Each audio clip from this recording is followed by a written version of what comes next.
Good morning students. आज हम electrodynamics का नेक्स्ट वीडियो क्लास लेके आए हैं, जिसमें surface charge distribution and dipole and electric field and potential discontinuities के बारे में पढ़ेंगे।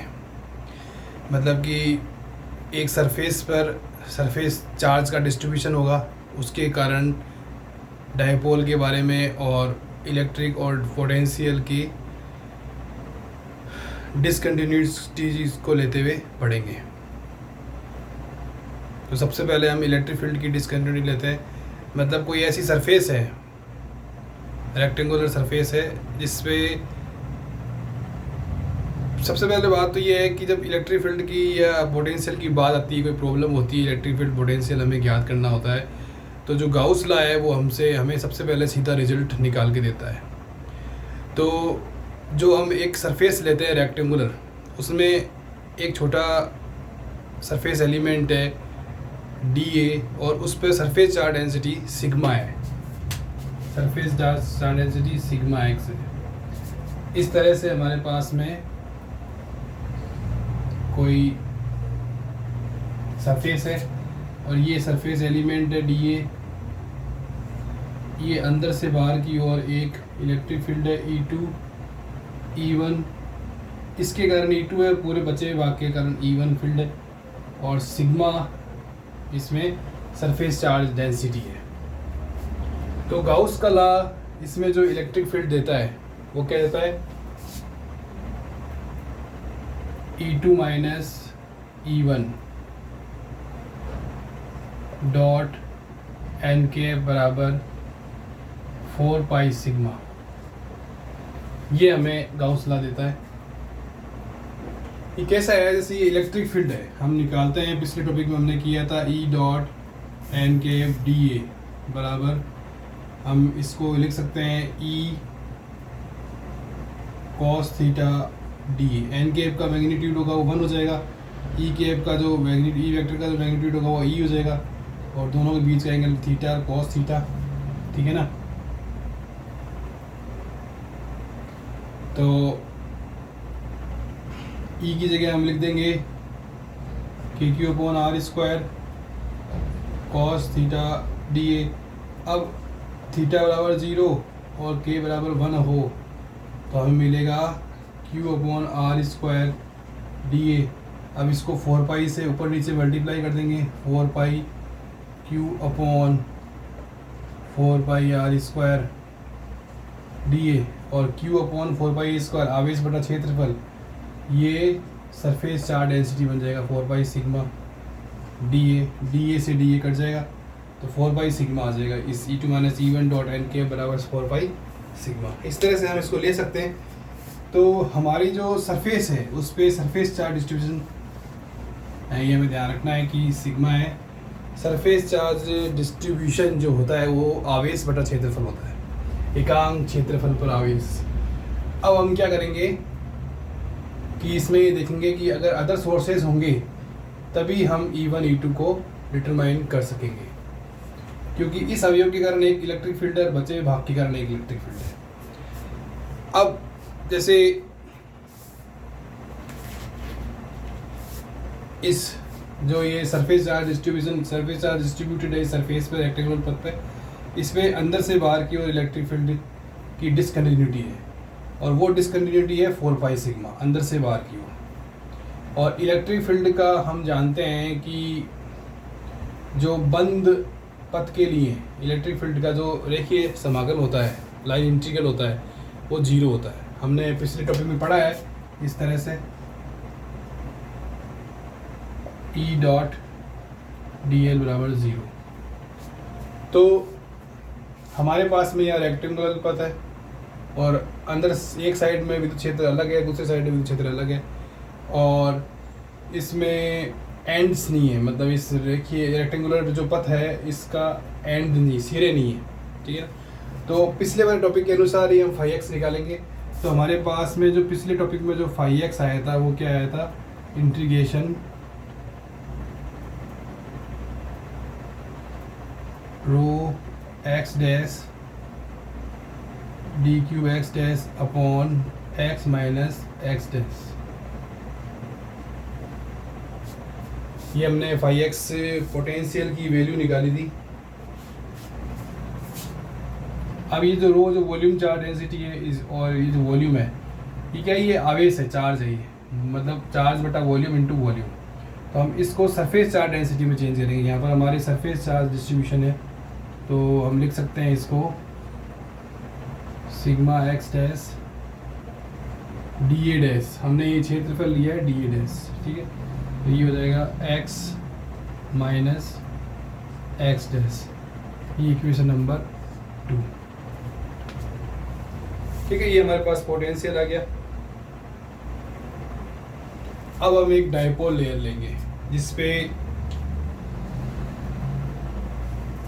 इसके सरफेस पर आवेश वितरित होगा, मतलब सरफेस चार्ज डिस्ट्रीब्यूशन होगा, और वो लेयर बहुत पास पास होगी। इस तरह से कोई सरफेस चार्ज डिस्ट्रीब्यूशन है, ये एस डैश, ठीक है।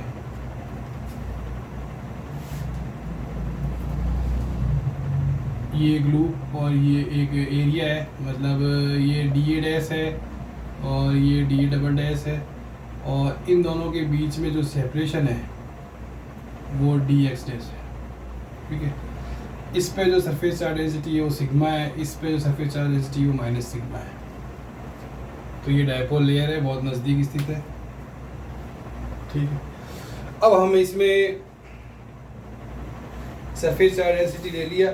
अब ये एस और एस डैश जो डायपोल लेयर है, इसमें strength of dipole layer distribution वो लेंगे हम dx। Strength of dipole layer distribution मतलब इस परत पर ये डायपोल लेयर, इसको डायपोल इसलिए बोल रहे हैं क्योंकि ये पॉजिटिव आवेश है, नेगेटिव आवेश से बहुत पास स्थित है, इसलिए इसको डायपोल लेयर बोल रहे हैं। तो डायपोल लेयर पर जो आवेश का वितरण है उसके कारण उसकी जो स्ट्रेंथ है वो dx से हम नोटिफाई करेंगे, ठीक है ना।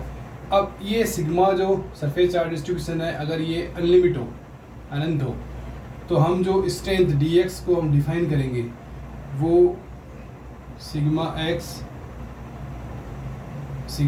डैश और इसको गुणा करेंगे हम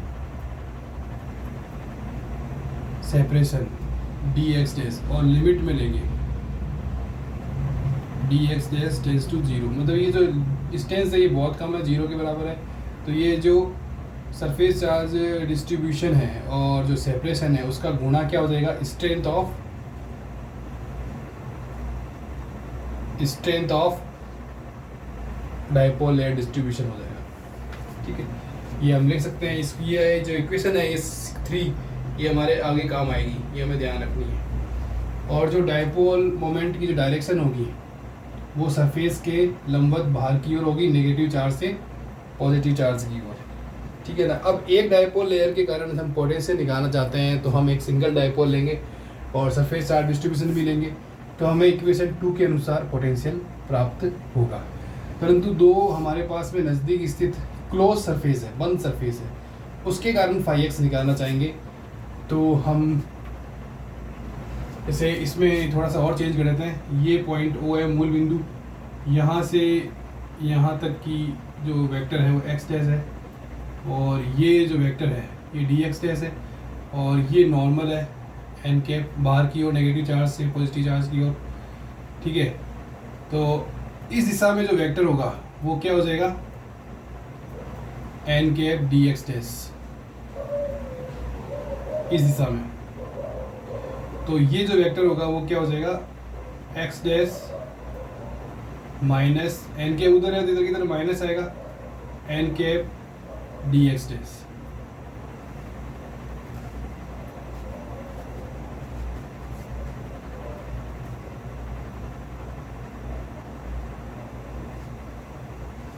अब ये n cap d x dash कैसे लिखा है, जैसे एकांक सदिश होता है एन कैप एकांक सदिश होता है, तो वो सदिश पूरा सदिश बटे सदिश का परिमाण होता है, ठीक है ना। तो हमारे हिसाब से इसको अगर आर कैप लिख दे तो पूरा सदिश क्या हो जाएगा, सदिश का परिमाण और यूनिट वेक्टर। तो सदिश का परिमाण dx डैश और यूनिट वेक्टर n रेव, ये हमारे पास में इस दिशा में माइनस में इस दिशा में आएगा। तो ये इस तरह से हम ये वेक्टर O से यहाँ तक का लिख सकते हैं। तो हम क्लोज जो डाइपोल लेयर सरफेस है 2, उसके कारण पोटेंशियल निकालेंगे हम फाई एक्स, और उसमें इस समीकरण का यूज करेंगे।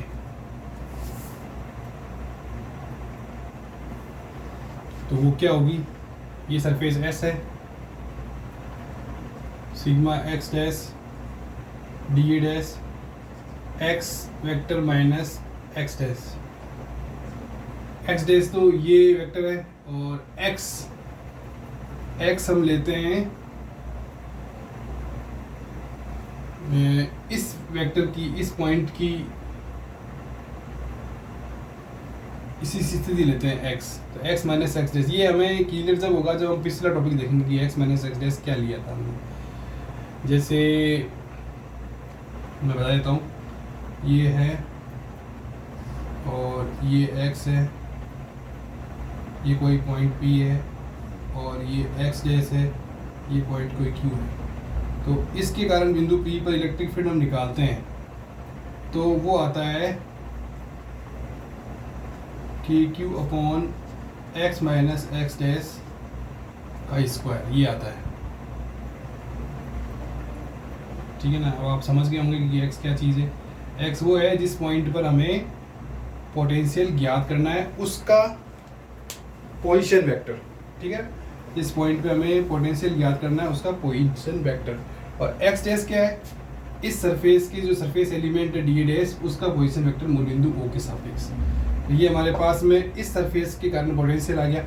और सेकंड सरफेस S डैश के कारण क्या है, माइनस में सिग्मा एक्स डैश है, नेगेटिव चार्ज डेंसिटी है, डी ए डबल डैश है, और नीचे आ जाएगा x माइनस, ये वेक्टर हम माइनस करेंगे तो क्या आ जाएगा,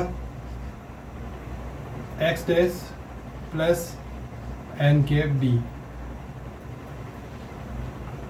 ठीक है ना। ये इक्वेशन नंबर 3 आ जाएगा।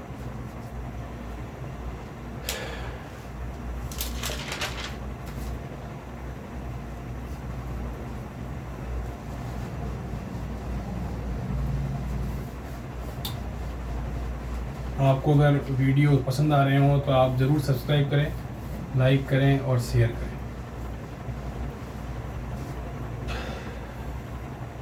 ये तो फर्ज बनता ही है।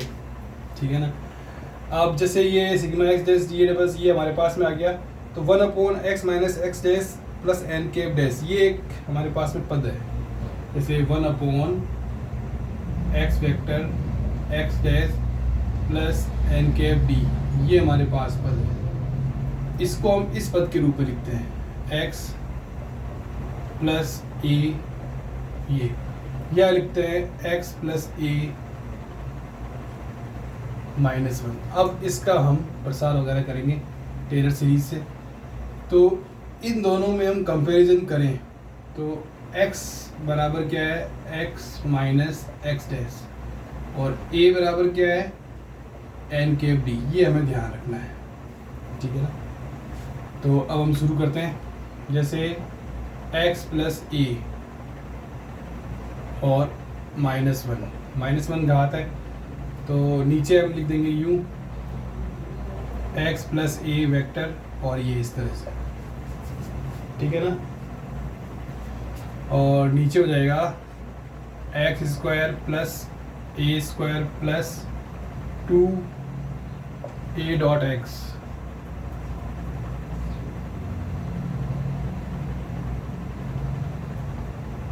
One upon 2। अब इसमें से एक्स स्क्वायर कॉमन लेंगे तो एक्स कॉमन आएगा, और नीचे क्या बचेगा, 1 plus a square upon x square plus 2a dot x upon x square whole घात 1 अपॉन 2। ये यहाँ पर जो a है ये बहुत छोटा है मैग्नीट्यूड में x के मैग्नीट्यूड से, तो ये बड़ा है x, तो ये बहुत छोटी राशि है, तो ये नेग्लिजिबल हो जाएगा। तो हमारे पास में ये पद और ये पद बचेगा, और ऊपर -1/2 है। तो x 1 + 2 a dot x upon x² -1/2। अब इसका हम द्विपद प्रमेय से प्रसार कर देंगे।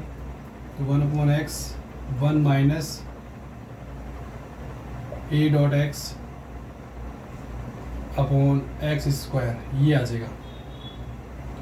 अब हम जानते हैं, थोड़ा सा मिटा देता हूँ मैं,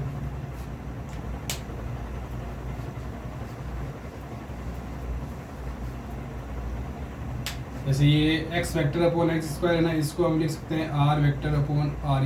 इसका मान हमने पहले भी लिया है, डेल अपॉन 1/r। ये मैग्नीट्यूड में है, ये वेक्टर है, ये मैग्नीट्यूड में है, इसको ये लिख सकते हैं।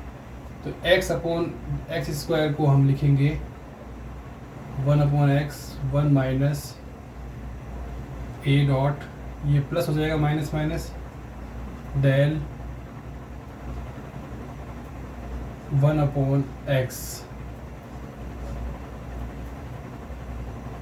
ठीक है, ये लिख सकते हैं। तो ये इक्वेशन नंबर 4। ये पद हमें कहाँ से मिला, इसका मान, और ये इसके बराबर है, ठीक है, और ये इसमें रिप्लेसिंग है, विस्थापन है, ये हमने लिया है। तो उस हिसाब से हम 1/x minus x dash plus n⁻d, इसको हम क्या लिखेंगे वो हम लिखते हैं।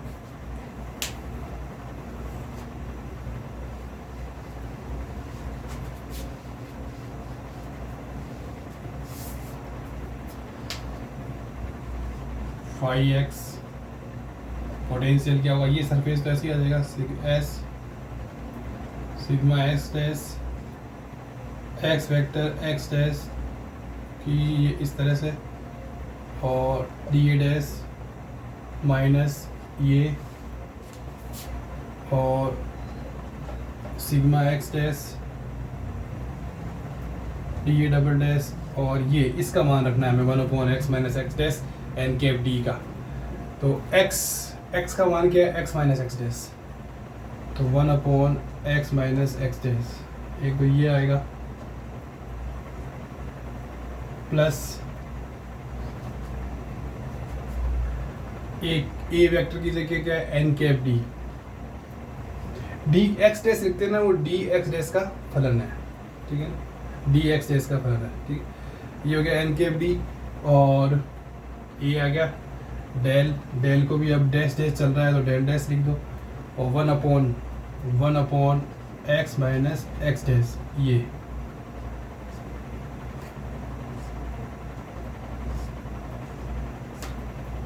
ठीक, ये हम लिख देंगे।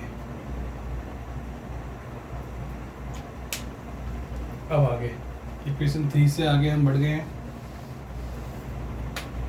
अब ये प्लस में, ये माइनस में पद पहला आपस में कैंसिल आउट हो जाएगा, dA डैश dA क्षेत्रफल बराबर है, तो ये आपस में कट आउट हो जाएगा।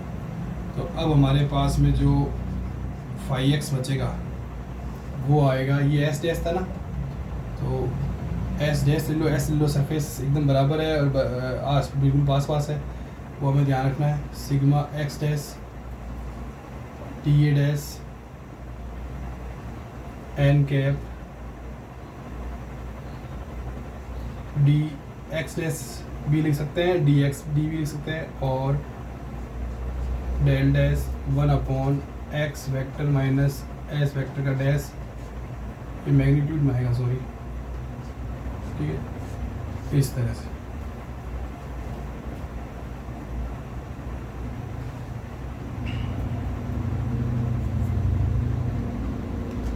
अब ये जो सिग्मा x डैश और ये dx डैश है, इनका मल्टीप्लाई क्या होता है, मैंने बताया था, सरफेस चार्ज डेंसिटी और सेपरेशन का मल्टीप्लाई मोमेंट होता है, डायपोल मोमेंट, dx डैश,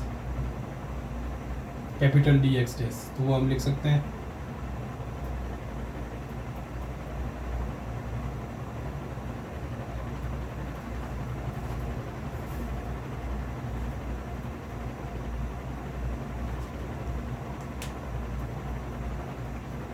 और ये n⁻, एन कैप और डेल इन दोनों में डॉट प्रोडक्ट है, ये ध्यान रखना, ठीक है ना। चलो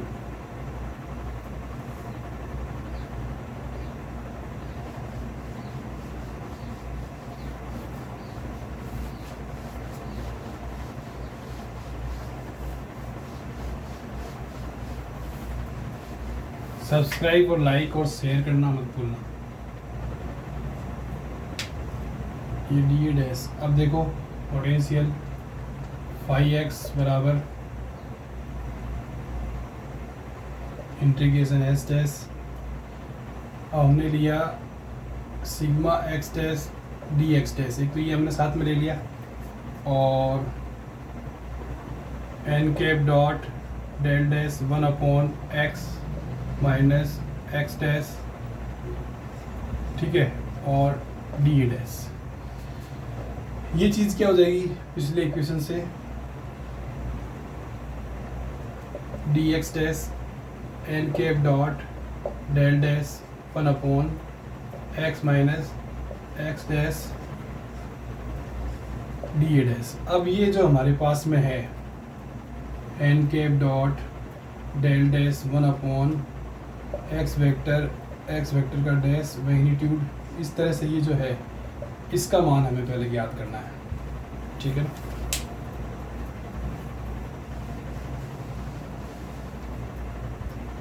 तो उसके लिए ये डेल डैश हटा दो, बाद में निकालेंगे, डेल डैश बाद में लगा देंगे, डेल हो चाहे डेल डैश हो, तो कोऑर्डिनेट्स का फर्क पड़ता है, जैसे x x dash, y dash, z z dash, उस तरह से। तो हम निकालेंगे, इसको हम लिख सकते हैं डेल 1/r, ठीक है ना। तो इसको लिखने के लिए हमें, डेल को लिखने के लिए हमें लिखना पड़ेगा curly upon curly x i cap plus curly upon curly y j cap plus curly upon curly z k cap, ये लिखना पड़ेगा। और यहाँ लिखना पड़ेगा आर की जगह x square plus y square plus z square की होल घात 1/2, ये ठीक है। अब एक एक का अवकलन करेंगे, आई कैप भी आ जाएगा, तो इसका पहले अवकलन करेंगे तो 1/2 ऊपर जाएगा, -1/2 गुणा में आएगा, पहले आपने इसके सापेक्ष कर रहा है, एक्स सापेक्ष, और -1/2 में से एक घटेगा तो -3/2 आएगा, तो नीचे आएगा x square plus y square plus z square की होल घात -3/2। अब पहले पद में क्या आएगा, एक्स के सापेक्ष कर रहे हैं तो 2x आएगा आई कैप, दूसरे पद में 2y आएगा जे कैप, तीसरे पद में 2z आएगा के कैप, ये आएगा, ठीक है। तो 2 से 2 कट जाएगा, और एक्स आई के वाई के से भी इसको लिख सकते हैं -r वेक्टर अपॉन r, ये ऊपर माइनस आएगा पर नीचे प्लस आएगा, r का क्यूब, ये हम लिख सकते हैं, ठीक है ना। तो एक तरह से आ जाएगा एन कैप डॉट माइनस लगा सकते हैं del x vector upon x cube, ठीक है। अब जैसे एन कैप डॉट है तो डॉट प्रोडक्ट करते हैं तो एक का मैग्नीट्यूड आता है, एन कैप का मैग्नीट्यूड क्या होगा, 1 होगा, और ये बिना डेल के आएगा, सॉरी, ठीक है ना, बिना डेल के आएगा ना, इसका भाई इसका मान ये रखा है तो बिना डेल के आएगा। तो इसका मैग्नीट्यूड नीचे तो मैग्नीट्यूड ही है,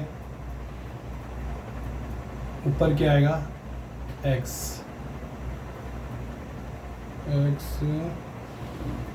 ही आएगा, इसका x वेक्टर का मैग्नीट्यूड x ही आएगा, दोनों का मैग्नीट्यूड, पहले सदिश का मैग्नीट्यूड दूसरे सदिश का मैग्नीट्यूड, बीच में cos और 0, ठीक है ना। थीटा अगर 0 है एन कैप और एक्स वेक्टर में, तो अब ये हमारे पास में आ जाएगा -x/x³, cos थीटा ही ले लो, चलो कोण मत लो, तो ये आ जाएगा माइनस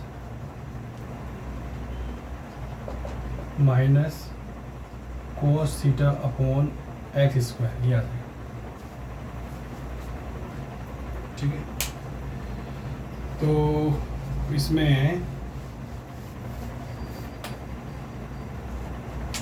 तो हम लिख सकते हैं n cap dot del dash 1/x vector minus s vector का परिमाण, तो ये आ जाएगा माइनस, और डी ए डैश भी ले लो साथ में, ठीक है ना, D a dash cos theta upon x square d a dash. हम जानते हैं कि जो हमारे पास में सरफेस एलिमेंट है डी ए डैश, उसके द्वारा ऑब्जर्वेशन पॉइंट पर जो सॉलिड एंगल बनाया हुआ होगा वो cos theta upon x square d a dash ही होगा, तो ये माइनस का डी ओमेगा आ जाएगा। और हम जानते हैं पूरे स्फीयर के लिए डी ओमेगा मान 4 पाई होता है, तो हमें नॉलेज की बात है, हमें ध्यान रखना। तो n cap dot del dash 1 upon x minus x dash का मैग्नीट्यूड डी ए डैश, इस पूरे का मान हमारे पास में minus cos theta upon x square d a dash और माइनस डी ओमेगा आ जाएगा। तो हमारी जो इक्वेशन जो फाई एक्स हमें जो प्राप्त होगी वो प्राप्त होगी integration s dash d x dash और डी ओमेगा, इक्वेशन नंबर, अब इसमें इक्वेशन तो है नहीं तो 5 लगा लो, चलो ठीक है, ये हमें प्राप्त हो जाएगी। और सॉलिड एंगल पॉजिटिव होगा जब ऑब्जर्वेशन पॉइंट इनर साइड में होगा डायपोल लेयर के, तो हम देख चुके हैं इनर साइड में ही है, तो डी ओमेगा पॉजिटिव होगा, ठीक है। ये माइनस डी ओमेगा का तो आंसर में आया, कैलकुलेशन में आया, इसलिए माइनस लिखा है।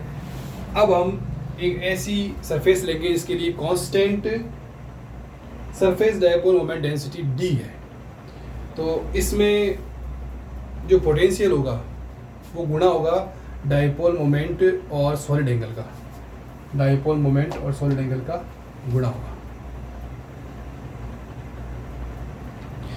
इसको देखने के लिए पोटेंशियल की डिसकंटिन्यूटी है, यहाँ हमने जो पहला सरफेस लिया था रेक्टेंगल, वहाँ इलेक्ट्रिक फील्ड की डिसकंटिन्यूटी थी, और यहाँ जो हमने दूसरा जो डायपोल लेयर लिए हैं पास में क्लोज पर, उसमें पोटेंशियल की डिसकंटिन्यूटी है। तो पोटेंशियल की डिसकंटिन्यूटी देखने के लिए हमें ऑब्जर्वेशन पॉइंट को और नज़दीक जाना होगा डायपोल लेयर के, ठीक है ना। अब जैसे हम डबल लेयर है, तो डबल लेयर में हमारे पास में इस तरह से डबल लेयर है, ये जो हमारे पास में एरिया एलिमेंट है डी ए डैश और डी ए डबल डैश,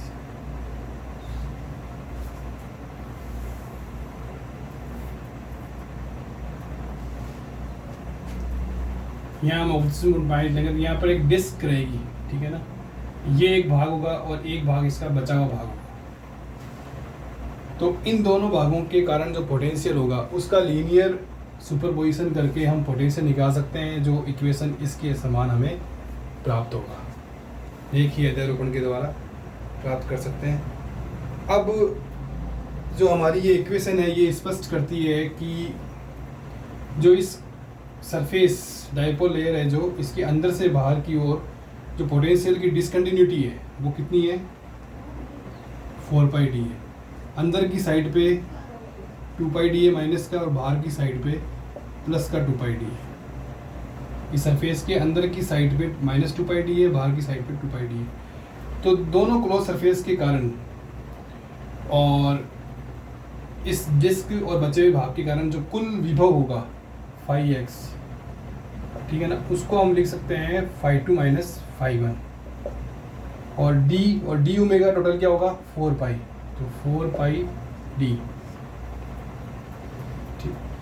ये इक्वेशन नंबर 6 और ये इसकी लास्ट इक्वेशन है। तो पोटेंशियल आ जाएगा 4 पाई डी, और इस इक्वेशन की जो फिजिकल इंटरप्रिटेशन है वो ये है कि ये इक्वेशन किस इक्वेशन के समान है, हमारी इक्वेशन नंबर 1 के समान है, जो हमने ली थी E2 minus E1 dot n cap 4 by sigma. इस इक्वेशन में जो सरफेस थी उसमें इलेक्ट्रिक फील्ड की डिसकंटिन्यूटी थी और सरफेस चार्ज डिस्ट्रीब्यूशन था सिग्मा। यहाँ पोटेंशियल की डिसकंटिन्यूटी है और डायपोल लेयर के अंदर पोटेंशियल ड्रॉप हो रहा है, और उस पोटेंशियल को ज्ञात करने के लिए हम क्या करते हैं कि जो हमारे पास में डायपोल लेयर है, सरफेस चार्ज की जो डायपोल लेयर है जो बहुत पास पास स्थित है, उसके बीच का जो इलेक्ट्रिक फील्ड है और जो सेपरेशन है उसके गुणनफल के द्वारा हम पोटेंशियल ज्ञात कर सकते हैं। डायपोल लेयर के बीच में जो इलेक्ट्रिक फील्ड है और जो सेपरेशन है डी एक्स डैश, उन दोनों का गुणा करके हम पोटेंशियल ज्ञात कर सकते हैं। ये इक्वेशन 6 का फिजिकल इंटरप्रिटेशन है। तो ये हमारा टॉपिक है जो कि कंटिन्यूस ही है, इलेक्ट्रोडायनेमिक्स का पेपर, ठीक है ना। MSc physics semester first, paper second electrodynamics. तो उसमें जो फर्स्ट यूनिट है उसमें ये कंटिन्यू टॉपिक है जो मेरे पिछले चल रहे हैं, आप देखना। तो इसका नाम है surface charge distribution and dipole and discontinuities in electric field and potential. तो ये मैंने अपना, ये देखो आपको कैसा लगा, ठीक है। Thank you very much.